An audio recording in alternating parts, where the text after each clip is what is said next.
ఈ మధ్యకాలంలో ఎక్కువగా చర్చనీయాంశం అవుతున్నటువంటి అంశం ఏంటంటే చిన్న వయసులోనే గుండెపోటు రావటం. చిన్న వయసులో ఇలా గుండెపోటు ఎందుకు వస్తుంది, ఎలాంటి జాగ్రత్తలు తీసుకోవాలి, ఈ మొత్తం సమాచారాన్ని ఈ వీడియోలో మనం వివరంగా తెలుసుకోబోతున్నాం.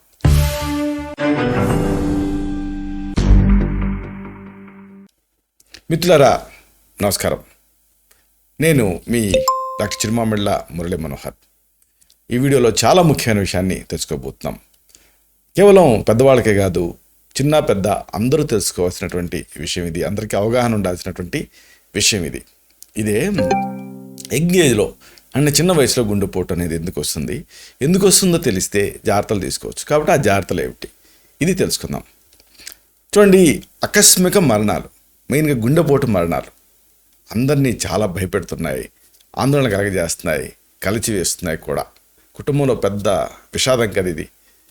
అంటే చిన్న వయసే, పసిప్రాయమే, స్కూల్ గోయింగ్ చిల్డ్రన్లో కూడా అక్కడి నుంచి మొదలయ్యి నడి వయసు వరకు అనేక మంది గుండెపోటుతోటి మృత్యువాత పడుతున్నారు. సడన్గా అన్కాన్షియస్ అయిపోతున్నారు, అపస్మారక స్థితికి చేరుకుంటున్నారు, కన్ను మూసేస్తున్నారు.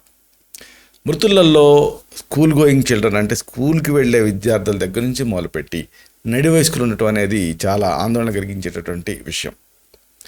ఇప్పటి వరకు వాళ్ళు ఏంటంటే అప్పటి వరకు తోటి విద్యార్థులతోటి కలిసి ఆడుకుంటూ ఉంటారు, ఆడుకుంటూ ఏదైనా గేమ్స్ ఇలాంటి ప్లే చేస్తూ ఇలాగ ఉండేటటువంటి వీళ్ళలో ఉన్నటువంటి గుండెపోటుకి క్షణాలలో మృత్యువాత పడుతూ ఉండటం అనేది చుట్టుపక్కల వాళ్ళకి భయాందోళనకి గురి చేస్తూ ఉంటుంది. అంటే వయసుతో సంబంధం లేకుండా ఈ గుండెపోటు మరణాలు అనేవి సంభవిస్తూ ఉన్నాయి. దీంతో అందరూ కూడా ఆందోళన చెందుతున్నారు. దీనికి ముఖ్యమైన కారణం ఏమిటి అంటే మారిన ఆహారపు అలవాట్లు. అంటే ఈ ఫాస్ట్ ఫుడ్ కల్చర్ ఎక్కువైపోయింది. అలాగే కలుషితమైనటువంటి ఆహారం, అంటే అవి ఎలా తయారు చేస్తున్నారు, సరైనటువంటి సూపర్విజన్ అనేది ఉండట్లేదు. అలాగే సమయపాలన లేకపోవడం అతి మెయిన్ కాజ్ ఇది. దీంతో ఆ గుండె మీద ఒత్తిడి పడుతూ ఉంటుంది. ఒక టైంకి అలవాటు పడుతుంది మన శరీరం. అలా కాకుండా ఎడాపెడా ఏ టైం పడితే ఆ టైం తింటూ ఉండటం, సమయపాలన లేకపోవటం ఇదొక కారణం. అలాగే పని ఒత్తిడి కూడా మరి ఒక ముఖ్యమైన కారణం. ఇక మానసిక ఆందోళనలు, అలాగే ఇతర అనారోగ్య సమస్యలు, ఇవన్నీ కూడా గుండెపోటుకి ప్రధానంగా కారణమవుతున్నాయి. ఇక కోవిడ్ బారిన పడిన వాళ్ళకి రక్తం చిక్కుపడుతుంది. దీంతో ఆ చిక్కదనంలో మార్పులు వచ్చి అది గుండెపోటుకి కారణమవుతుంది. ఇదొక పాయింట్. అలాగే కోవిడ్ వ్యాక్సిన్ వల్ల కూడా దుష్ఫలితాలు ఉంటున్నాయన్న సంగతి ICMR ఇవన్నీ కూడా అంగీకరించాయి. ఇదొక పాయింట్. ఇక శారీరక వ్యాయామం, పౌష్టికాహారం ఇలాంటివి తీసుకుంటే వయసుతో సంబంధం లేకుండా వైద్య పరీక్షలు చేయించుకుంటూ ఉంటే చాలా వరకు ఈ గుండెపోటు మరణాన్ని తగ్గించుకోవచ్చు. మెయిన్గా శారీరక శ్రమ లేకపోవడంతో ఈ దైనందిన జీవితంలో మానసిక ఒత్తిడి, వ్యక్తిగత సమస్యలు, ఆర్థిక ఇబ్బందులు ఇవన్నీ కూడా కలిసి కిడ్నీ డిసీజెస్కి, గుండెపోటుకి వీటన్నిటికీ కారణం అవుతున్నాయి. కాబట్టి వీటన్నిటి దిశగా జాగ్రత్తలు తీసుకోవాలి. ఇక్కడ ఒక ముఖ్యమైన పాయింట్, ఫస్ట్ పాయింట్ ఏంటంటే అసలు ఈ గుండె నొప్పిని ఎలా గుర్తించాలి, గుండె నొప్పి, గ్యాస్ నొప్పి ఎలా తెలుసుకోవాలి, ఇది ప్రతి వాళ్ళకి అవగాహన ఉండాలి. చూడండి, శరీరం పై భాగం నుంచి ఎడమ చేతి కింద వరకు కనుక నొప్పిగా అనిపిస్తే మొట్టమొదట గుండె నొప్పిని అనుమానించాలి. గుండె నొప్పి అయ్యేందుకు అవకాశం ఎక్కువ, కాబట్టి ఇది ఫస్ట్ సైన్గా మనం గుర్తించాలి.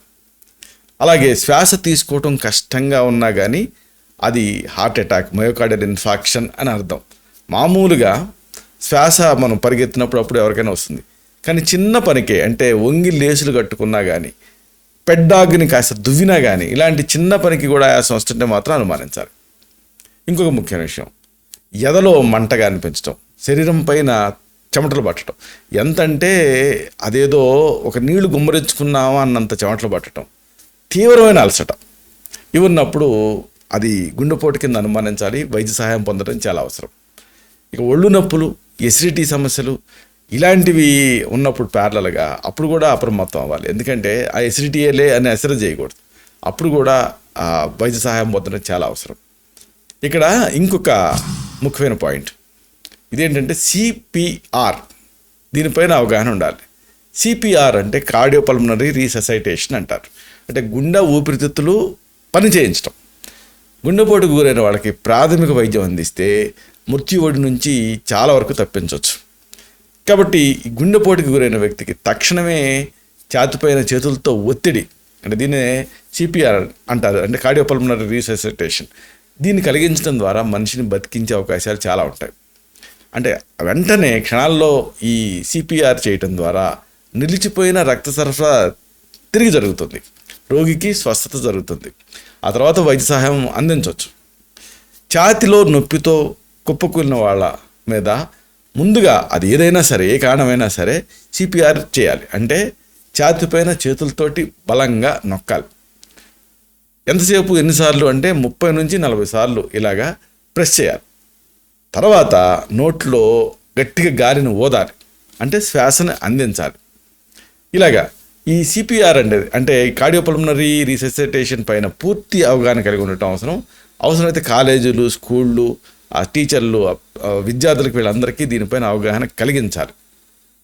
ఇక అతి ముఖ్యమైన మరొక పాయింట్ ఉంది, కొన్నిటి నుంచి దూరంగా ఉండటం అనేది చాలా అవసరం.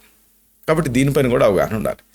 వయసుతో నిమిత్తం లేకుండా వస్తున్న గుండెపోటు నివారణకి ప్రతి వాళ్ళు కూడా కొన్ని ఆరోగ్య సలహాలు, సూచనలు తప్పకుండా పాటించాలి. ఒకటి మెయిన్ది ధూమపానం. ఇది పెద్ద స్టైల్ అయిపోయింది ఈ మధ్య చాలామంది యంగ్స్టర్స్కి. ఈ ధూమపానం మానేయాలి, అలాగే ఆల్కహాల్ కూడా, మద్యం పూర్తిగా మానేయాలి. అన్ఫార్చునేట్గా ఈ రెండు కూడా యంగ్స్టర్స్లో బాగా కనిపిస్తున్నాయి. కాలేజీకి వచ్చి రావడంతోనే మొదలెట్టేస్తున్నారు, కొంతమంది స్కూల్ ఫైనల్లో కూడా మొదలెడుతున్నారు.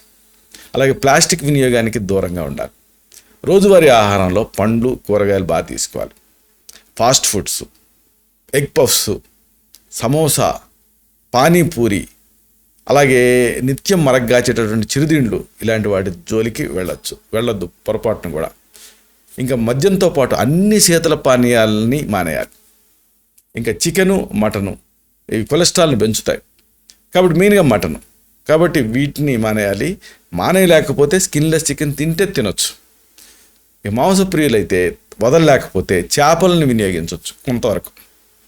అలాగే ఉప్పుని, దీని వినియోగాన్ని పూర్తిగా తగ్గించాలి. మామూలుగా మనకి శరీరానికి 2 గ్రాములు అవసరం, కానీ 12 గ్రాములు వాడుతున్నాం.